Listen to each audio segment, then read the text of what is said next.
नमस्कार प्रिय दोस्तों, स्वागत है आप सभी का हमारे YouTube चैनल में। आज की जो कहानी है, आज का जो प्रसंग है वो है धर्म बड़ा है या लक्ष्मी।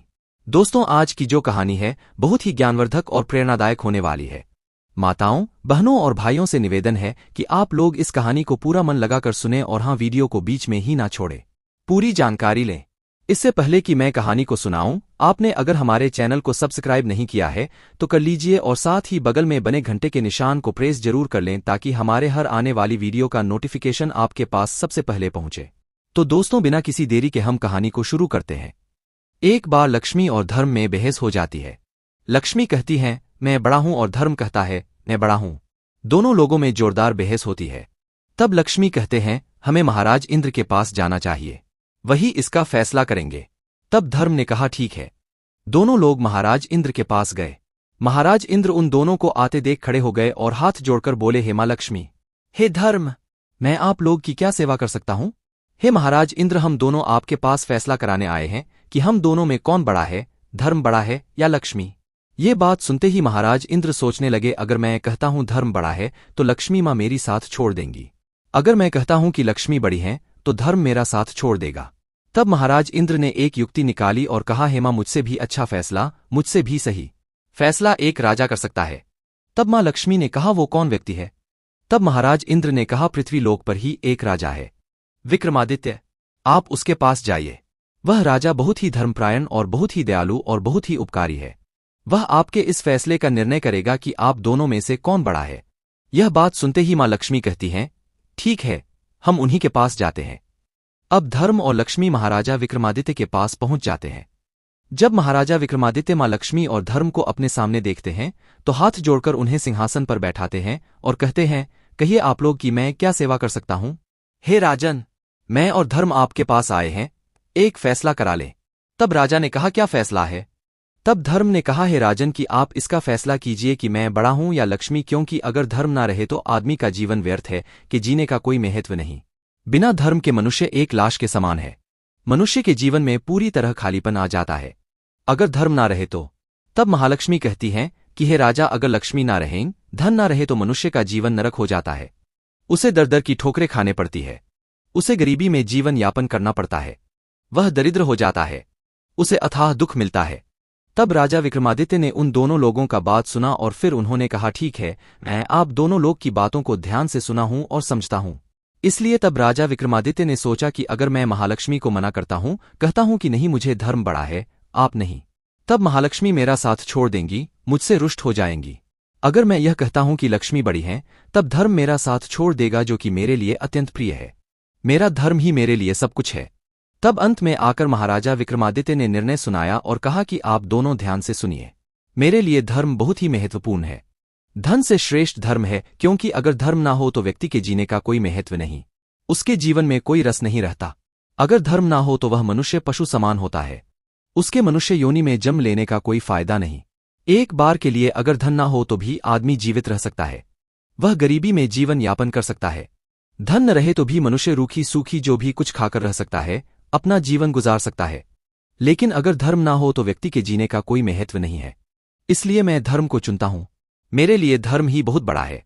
राजा विक्रमादित्य की बात सुनकर मां लक्ष्मी बहुत ही क्रोधित हो जाती हैं और कहती हैं, हे राजन, तुम्हें अपने आप पर बहुत घमंड है। तुमने मेरा अनादर किया, तुमने धर्म को चुना, इसलिए मैं उनसे दूर हो जाती हूं। आज के बाद तुम कंगाल हो जाओगे। यह कहते ही मां लक्ष्मी वहां से चली जाती हैं। राजा विक्रमादित्य का साथ छोड़ देती हैं और धर्म महाराजा विक्रमादित्य के साथ हो जाता है।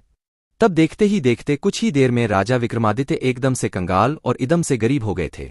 कंगाल हो गया था, लेकिन उनका एक घोड़ा और तलवार शेष रह गया था। अब राजा विक्रमादित्य सोचते हैं, मेरा यहां रहने का कोई महत्व नहीं, मुझे यहां से आगे चलना चाहिए। विक्रमादित्य घोड़े पर सवार होते हैं और तलवार लेकर आगे निकल जाते हैं। रास्ते में जाते जाते उन्हें ध्यान आता है कि रास्ते में ही मेरी बहन है और मुझे बहुत तेज भूख लगी है और मुझे विश्राम की भी आवश्यकता है। इसलिए उन्होंने सोचा कि मैं अपने बहन के पास रुककर कुछ खा पी लूं और विश्राम कर लूं, फिर आगे का सफर तय करूंगा। जब राजा विक्रमादित्य अपनी बहन के महल के पास पहुंचते हैं, तब उस महल के पहरेदार और सैनिक विक्रमादित्य के बहन के पास जाते हैं और कहते हैं, आपका भाई आपसे मिलने आ रहा है। उस बहन ने पूछा कि मेरा भाई किस हालत में आ रहा है। उन सैनिकों ने कहा कि हे महारानी, आपका भाई घोड़े पर सवार है और फटेहाल हालत में आ रहा है। उसके कपड़े गंदे हैं, मैले हैं और फटे हुए हैं। यह बात सुनते ही राजा विक्रमादित्य की बहन ने कहा, तुम उसे घोड़े के अस्तबल में रुकने को कहना, वहीं पर उसके बैठने और विश्राम करने की व्यवस्था कर दूं। मैं कुछ देर बाद आती हूं। जब राजा विक्रमादित्य अपने बहन के महल के अंदर पहुंचते हैं, तब दरबारियों ने और सैनिकों ने उन्हें अस्तबल में ठहराया, जहां घोड़े बांधे जाते हैं, जहां घोड़ों के रहने की व्यवस्था होती है। महाराजा विक्रमादित्य यह देखते हुए भी कुछ नहीं बोलते, चुपचाप बैठते हैं और अपने बहन के आने का इंतजार करते हैं। जब उनकी बहन उनके पास आती हैं, तो उन्हें खाने के लिए एक सूखी रोटी लेकर आती हैं। यह देखते ही महाराजा विक्रमादित्य के आंखों में आंसू आ जाते हैं, लेकिन वह भी कुछ नहीं कहते हैं और कहते हैं, बहन तुम रोटी तो ले आई हो लेकिन पानी ले आओ, मुझे प्यास लगी है। अब विक्रमादित्य की बहन पानी लाने के लिए जाती हैं और वह राजा उस रोटी को जमीन के अंदर गड्ढा खोदकर उसमें डाल देता है और कहता है, धरती माँ इसे सही सलामत इसी प्रकार रखिएगा। मैं फिर से एक बार आऊंगा और आपसे इस रोटी की मांग करूंगा तो आप मुझे दे दीजिएगा। धरती माँ ने उसे अपने अंदर समाहित कर लिया। फिर क्या था, राजा विक्रमादित्य किसी से बिना बताए चुपचाप वहां से निकल जाते हैं और आगे का सफर तय करते हैं। रास्ते में चलते चलते उनके मित्र का घर आता है, तो वह सोचते हैं कि यह मेरा बहुत ही प्रिय और बहुत ही घनिष्ठ मित्र है, मैं इसके पास जाता हूं, इसके पास कुछ भोजन करके विश्राम कर लूंगा। दीप्ति के मित्र ने देखा कि मेरा मित्र आया है, तो उसने विक्रमादित्य का खूब स्वागत किया और उसे भोजन करने के लिए कहा। जिस स्थान पर राजा विक्रमादित्य भोजन करने के लिए बैठते हैं, उन्हीं के पीछे एक खूंटी था। खूंटी पर ही 9 लखा हार टंगा हुआ था। जैसे ही राजा विक्रमादित्य एक निवाला अपने मुंह में डालते हैं, वह जो खूंटी होती है अपने अंदर उस हार को समाहित करने लगती है, निगलने लगती है। यह बात देखते ही राजा विक्रमादित्य समझ जाते हैं कि यह जो हो रहा है मां लक्ष्मी की वजह से हो रहा है। वह मुझसे रुष्ट हैं और बहुत ही क्रोधित हैं, वही यह सब कर रही हैं। इसी तरह करते करते जब वह पूरा भोजन खत्म करने लगते हैं, तब वह खूंटी पूरी तरह से उस हार को अपने अंदर निगल जाती है। जब उस दोस्त की पत्नी यह देखती है कि उसका नौलखा हार खूंटी से गायब है, तब वह विक्रमादित्य को चोर लगाने लगती है, चोरी का इल्जाम लगाने लगती है और कहती है, आपने ही मेरे हार को चुराया है, आप कंगाल हो गए हैं, इसलिए आपके मन में चोरी का भाव आ गया, इसलिए आपने मेरे हार को चुरा लिया। लेकिन उस दोस्त ने कहा कि नहीं नहीं, मेरा मित्र कभी चोरी नहीं कर सकता, क्योंकि मैं इसे बचपन से जानता हूं, यह कभी चोरी कर ही नहीं सकता।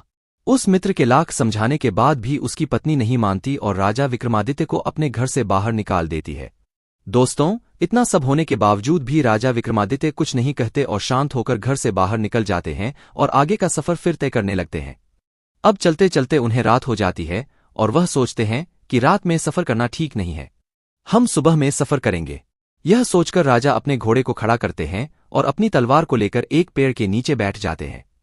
कुछ ही देर बाद उन्हें नींद आ जाती है और उसी स्थान पर 2 चोर चोरी करके आते हैं और पीछे से राजा के सैनिक उनके पीछे पीछे आ रहे हैं, क्योंकि उन चोरों ने राजा के ही राजमहल में चोरी किया था। यह सब देखते हुए दोनों चोर डर जाते हैं, सोचते हैं कि सैनिक अब हमारे करीब आ गए हैं, हमें पकड़ लेंगे। तब उन चोरों ने चोरी की। वे धन को महाराजा विक्रमादित्य के पास ही छोड़कर वहां से भाग जाते हैं। जब सैनिक राजा विक्रमादित्य के पास आते हैं, तो देखते हैं कि इतना सारा धन पड़ा हुआ है, तो वह सोचते हैं कि यही चोर है। विक्रमादित्य को गिरफ्तार कर लिया जाता है, उन्हें कैद करके राजा के पास लेकर जाया जाता है। राजा यह सब चीजें देखकर बहुत ही क्रोधित होता है। इस बात से गुस्सा होकर राजा ने आदेश दे दिया कि इस व्यक्ति का हाथ और पैर काट दिया जाए, इसे अपंग बना दिया जाए। इतना सुनने के बाद भी विक्रमादित्य अपने सफाई में कुछ नहीं कहते, मौन रहते हैं। राजा के सैनिकों द्वारा विक्रमादित्य का हाथ और पैर काट दिया जाता है। राजा ने फिर आदेश दिया कि इसे नगर के ही चौराहे पर बैठा दिया जाए, ताकि लोग देखें और इसे सबक लें कि हमारे राज्य में चोरी करने का क्या परिणाम होता है। राजा के सैनिक विक्रमादित्य को उठाकर नगर के ही चौराहे पर बैठा देते हैं। अब हर रोज उस चौराहे के पास से गुजरता विक्रमादित्य को देखकर उन्हें थूकता और उन्हें गालियां देता और कहता कि यह तो चोर है, चोरी करेगा तो ऐसा ही फल पाएगा ना।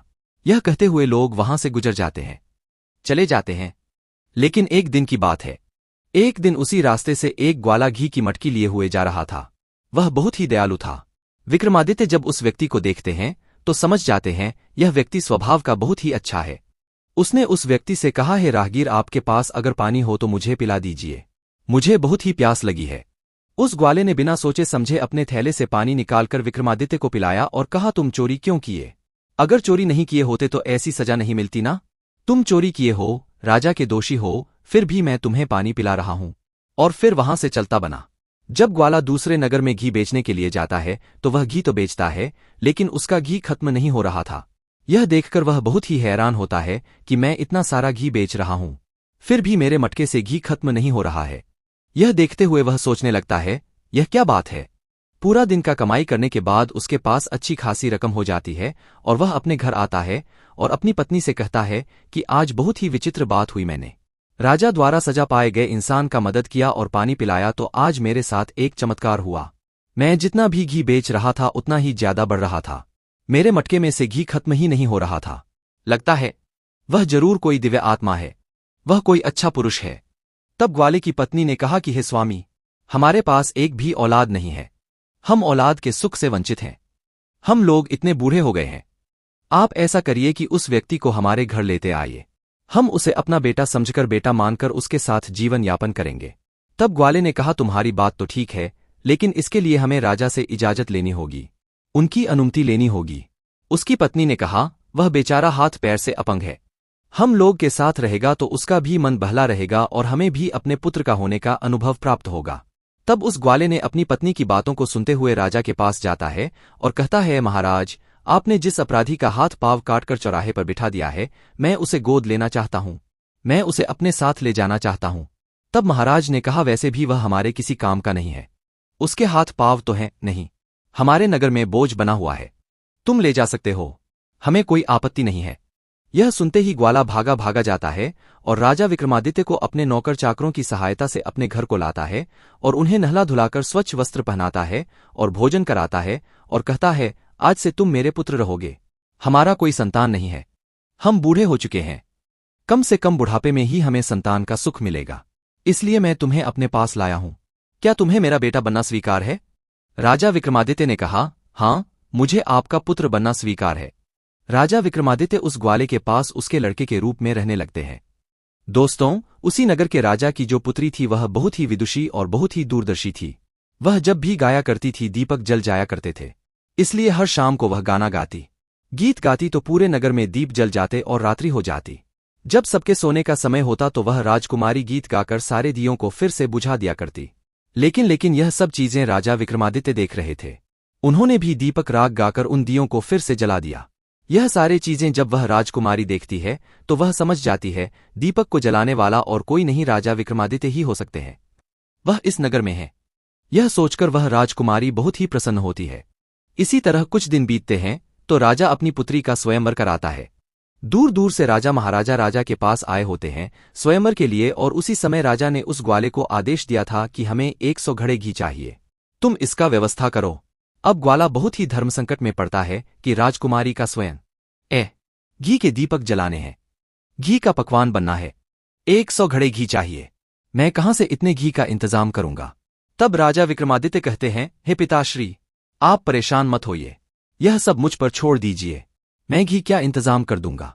उस ग्वाले ने कहा, हे पुत्र, तुम्हारे पास हाथ पाव नहीं है, तुम कैसे घी का व्यवस्था करोगे, कहां जाओगे, कहां से लाओगे।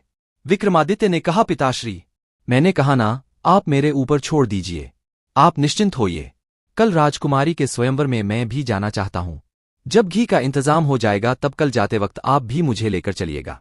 राजा विक्रमादित्य ने कहा, हे पिताश्री, आप महाराज से कह दीजिए कि वह 100 घड़े भिजवा दे, घी का इंतजाम, घी का व्यवस्था हो जाएगा।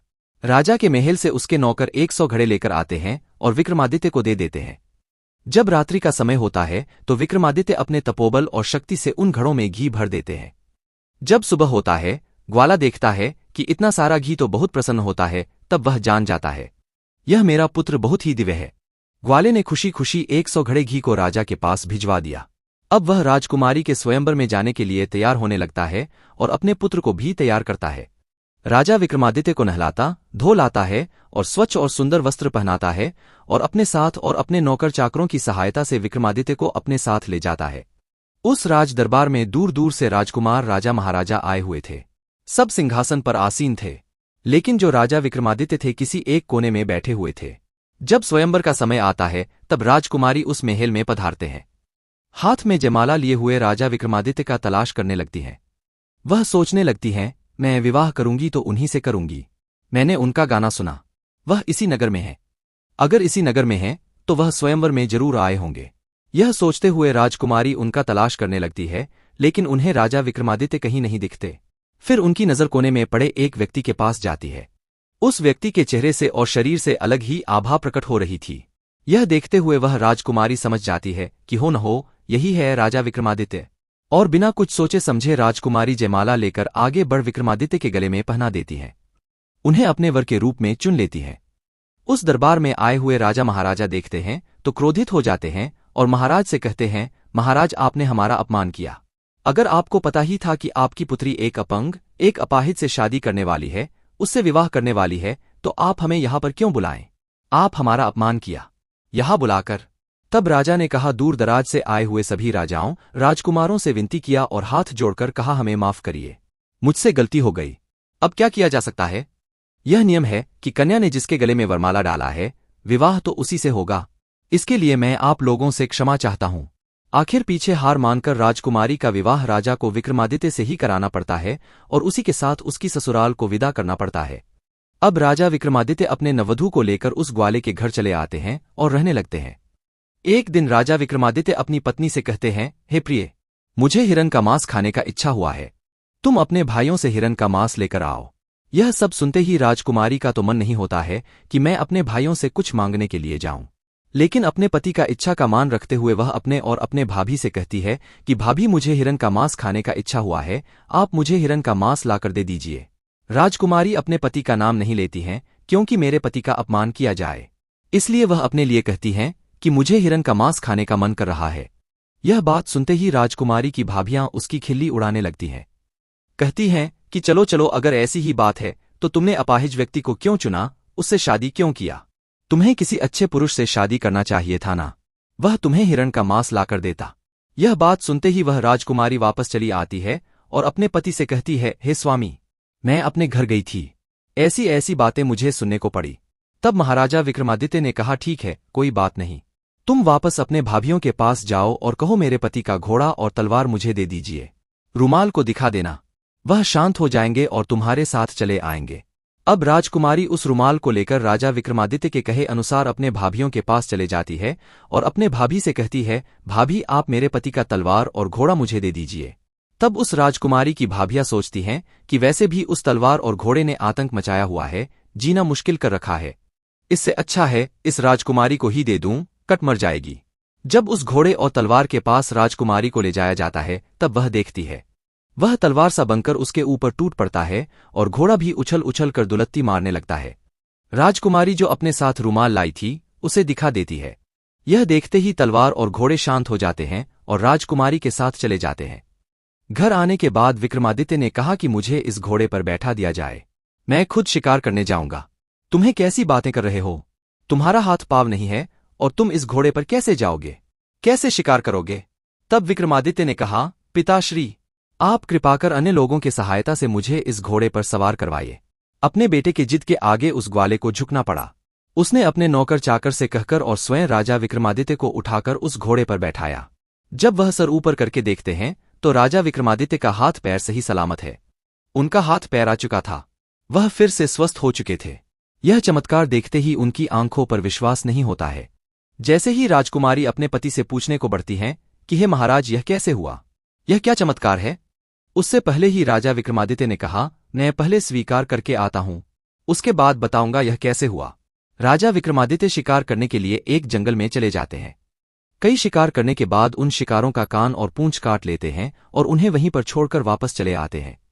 और उसी जंगल में उसी दिन राजकुमारी के भाई भी शिकार करने के लिए गए थे। जब वे देखते हैं कि किया कराया शिकार पड़ा है, ताजा ताजा शिकार है, तो उनका मन मचल जाता है। वह प्रसन्न होते हैं। बिना स्वीकार किए ही वह उस किए गए शिकार को उठा लेते हैं और आगे बढ़ जाते हैं। जब राजा विक्रमादित्य शिकार करके अपने घर वापस आते हैं तो अपने पत्नी को, मेरा हाथ पैर कैसे वापस आ गया, कैसे मैं ठीक हो गया? उन्होंने कहा, मेरा घोड़ा और तलवार मेरा धर्म है, इन्हीं की वजह से मेरे हाथ पैर वापस से सही हो गए और मेरा नाम विक्रमादित्य है, मैं एक राजा हूं। यह बात सुनते ही वह ग्वाला राजा विक्रमादित्य के पैर में गिर पड़ा और कहने लगा, मुझे माफ करिएगा, मुझसे जो भी गलती हुई मुझे माफ कर दीजिए। तब राजा विक्रमादित्य ने कहा, आपकी इसमें कोई गलती नहीं है, आपने तो मेरे सगों से भी अच्छा व्यवहार मेरे साथ किया, मुझे अपना पुत्र बनाकर रखा। उसके बाद राजा विक्रमादित्य ने अपनी पत्नी को कहा, तुम एक बार फिर से अपने भाभियों के पास जाओ और कहो कि मेरे भाइयों द्वारा जो शिकार करके लाया गया है मुझे उसे देखना है, और जब आपकी भाभियां उस शिकार को दिखाएं, इस थैले में जो मैं तुम्हें चीज दे रहा हूं उसे वहां पर पलट देना और मेरे बारे में बताना। यह कहते ही वह राजकुमारी अपने भाभी के पास चली जाती है और कहती है, भाभी, आज भैया ने जो शिकार करके लाया है मैं उसे देखना चाहती हूं। इसमें क्या बड़ी बात है? तेरा पति तो शिकार कर नहीं सकता, तो मेरे पति द्वारा किया गया शिकार देखकर ललचा लो। उस राजकुमारी की भाभी ने वह सारा शिकार राजकुमारी को दिखा दिया। राजकुमारी ने कहा, भाभी, यह शिकार तो है, लेकिन इसके पूंछ और कान कहाँ हैं? तब भाभी बोली कि मुझे क्या पता कहाँ है। यह सुनते ही राजकुमारी ने जो अपने साथ थैला लाया था उसे पलट देती है। उस थैले में से कान और पूंछ गिर जाते हैं। तब भाभियां पूछती हैं कि यह कहाँ से आया, तो उसने कहा, यह शिकार मेरे पति द्वारा ही किया गया है। तब राजकुमारी वह सारी बातें कह सुनाती हैं और कहती हैं, मेरा पति कोई आम व्यक्ति नहीं है, वह राजा विक्रमादित्य है। यह बात सुनते ही भाभियों के कान खड़े हो जाते हैं और यह बात राजा के पास भी जाती है। राजा दौड़े दौड़े अपनी बेटी के पास आते हैं और कहते हैं, पुत्री, मुझे माफ कर दो, मुझे गलती हो गई। हम अपने दामाद को राजमहल में बुलाना चाहते हैं। विक्रमादित्य राजा के पास गए। राजा ने उन्हें साक्षात प्रणाम किया और कहा, है महाराज, मुझसे गलती हो गई। आप इतने धर्मात्मा व्यक्ति और मैंने आपका हाथ पांव कटवा दिया, लेकिन फिर भी मुझे क्षमा कर दीजिए। तब राजा विक्रमादित्य ने कहा, आप लोग की कोई गलती नहीं है। यह जो कुछ भी हुआ है मां लक्ष्मी की वजह से हुआ है। उन्हीं के रुष्ट होने की वजह से आप लोग की मति मारी गई थी, इसी वजह से यह सब हुआ। इसमें आपका कोई दोष नहीं है। अब फिर क्या था? राजा ने अपने दामाद का बहुत ही सेवा सत्कार किया और अपनी बेटी दामाद को अपने साथ ही कुछ दिन महल में रखा। उसके बाद राजा विक्रमादित्य ने कहा, मुझे अपने नगर जाने की इच्छा हो रही है, मैं अपने नगर जाना चाहता हूं। तब राजा ने खूब सारा धन दौलत लाव लश्कर देकर अपनी बेटी को अपने दामाद के साथ विदा किया। रास्ते में आते समय राजा विक्रमादित्य को अपने मित्र का घर मिलता है और वे अपने मित्र के घर जाते हैं। विक्रमादित्य का मित्र यह देखकर बहुत ही प्रसन्न होता है और सेवा सत्कार करने के बाद विक्रमादित्य के मित्र ने खाने का आग्रह किया। जब खाना लाया जाता है, खाना खाते समय पहला निवाला मुंह में डालते ही वह खूंटी धीरे धीरे हार उगलने लगती है। यह देखते ही उस मित्र की पत्नी हाथ जोड़कर बैठ जाती है। कहती है, हमें माफ करिएगा, हमने सोचा आपने हार को चुराया है। यह नौलखा हार तो खूंटी पर ही था, खूंटी ही निगल गई थी।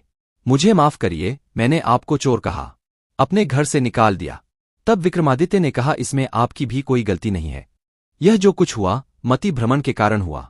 मां लक्ष्मी मुझसे रुष्ट थीं, इसीलिए हुआ है। और अपने मित्र को क्षमा करते हुए राजा विक्रमादित्य वहां से विदा लेते हैं। जब वह आगे बढ़ते हैं तो उनकी बहन का ससुराल आता है। तब वह अपने बहन के ससुराल जाने की इच्छा करते हैं। राजा विक्रमादित्य को दूर से ही आते हुए सैनिक देख लेते हैं और उनकी बहन के पास जाते हैं। कहते हैं, आपका भाई आपसे मिलने आ रहा है। तब उनकी बहन कहती है कि मेरा भाई किस हाल में आ रहा है? तब वह सैनिक कहते हैं कि आपका भाई लाव लश्कर के साथ सजा धजा घोड़े पर बैठकर अपनी पत्नी को लेकर आ रहा है। तब उस रानी ने कहा, मेरे भाई का स्वागत किया जाए, उसे राजमहल में ठहरने का इंतजाम किया जाए। जब राजा विक्रमादित्य अपने बहन के महल में पहुंचते हैं तो उनका खूब आदर सत्कार होता है। उन्हें राजमहल में ठहराया जाता है। राजा विक्रमादित्य अपने बहन का हाथ पकड़ते हैं और उन्हें उसी अस्तबल में ले जाते हैं जहां घोड़े बांधे जाते थे और धरती माता से कहते हैं, हेमा, मैं आपसे अपनी अमानत लेने आया हूं, कृपा कर आप मुझे मेरी अमानत दीजिए। यह कहते ही वह धरती फट जाती है, उसमें से रोटी निकल जाता है। उस रोटी को उठाकर राजा विक्रमादित्य कहते हैं, हे बहन, तुमने मुझे अगली बार आने पर इसी रोटी को खाने को दिया था ना? तब उसकी बहन फूट फूट कर रोने लगती है और कहती है, भैया, मुझसे गलती हो गई, मैंने जो आपके साथ व्यवहार किया मुझे क्षमा करिए। तब राजा विक्रमादित्य ने कहा, नहीं, मैं तुमसे रुष्ट नहीं हूं, मैं तुमसे नाराज नहीं हूं, लेकिन मैं तुम्हें यह बताना चाहता हूं कि अपनों के साथ कैसा व्यवहार करना चाहिए। अपनों के साथ किसी भी परिस्थिति में उसे किस तरह से व्यवहार करना चाहिए यह तुम्हें मैं बता रहा हूं, लेकिन इसके बजाय मैं तुमसे नाराज नहीं हूं। बस तुम्हें यह सीख लेना चाहिए हमें अपनों से व्यवहार कैसा करना चाहिए। यह सब सुनते ही राजा विक्रमादित्य की बहन बहुत ही लज्जित होती है। जब राजा विक्रमादित्य अपने नगर को चले आते हैं तो नगर के मुख्य द्वार पर ही माता लक्ष्मी राजा विक्रमादित्य का प्रतीक्षा कर रही थीं। यह विक्रमादित्य, मैंने तुम्हारा खूब परीक्षा लिया, तुम्हें खूब प्रताड़ित किया, लेकिन फिर भी मेरे इस परीक्षा में तुम सफल रहे। मैं मानती हूं कि धर्म सबसे बड़ा है, मुझसे भी बड़ा धर्म है। अगर धर्म है तो लक्ष्मी है, जहां धर्म रहेगा वहां लक्ष्मी भी रहेंगी। मैं तुम्हें आशीर्वाद देती हूं कि चिरकाल तक, जब तक पृथ्वी रहेगी तब तक तुम्हें कोई नहीं भूलेगा, तब तक तुम्हें याद किया जाएगा। यह आशीर्वाद देते ही मां लक्ष्मी वहां से अंतर्ध्यान हो जाती हैं और राजा का राजमहल राजपाट वापस आ जाता है और राजा विक्रमादित्य अपने महल में सुख चैन से राज्य करने लगते हैं। तो दोस्तों, आपको यह कहानी कैसी लगी? उम्मीद करता हूं अच्छी लगी होगी। अगर हमारी कहानी आपको अच्छी लगी तो हमारे चैनल को सब्सक्राइब कर दीजिए और साथ ही कमेंट में हर हर महादेव लिखना न भूलिएगा। मिलते हैं अगले वीडियो में, तब तक के लिए नमस्कार।